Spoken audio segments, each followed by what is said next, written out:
Hey Geek, so after having been on YouTube for 10 years now, you learn a few things. And the one thing that you're probably going to hear a lot about is the YouTube algorithm.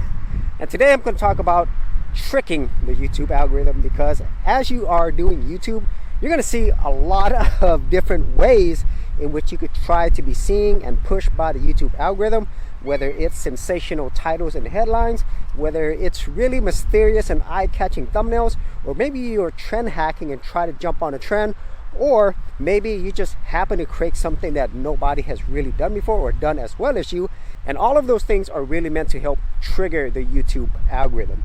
So what are my thoughts on tricking the YouTube algorithm and picking up on these type of trends?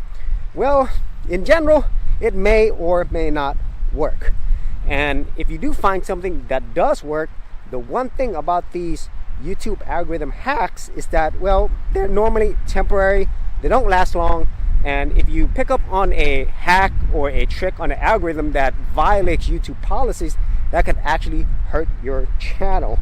And so what I'm saying here is there are ways that you could actually try to figure out how to get seen, get pushed by the algorithm, but just understand that normally these things are temporary, and at the same time you could affect your channel negatively. So in my opinion, test where you can, but make sure you know the potential consequences as much as possible.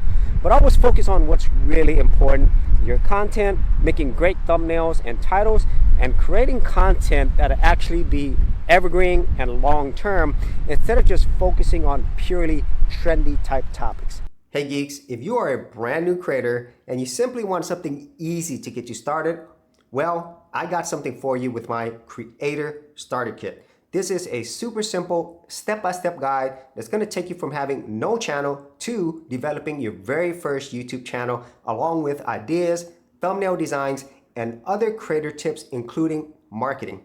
And the best part is, all of this is free. Simply head over to the link below, check out my page, and get started creating.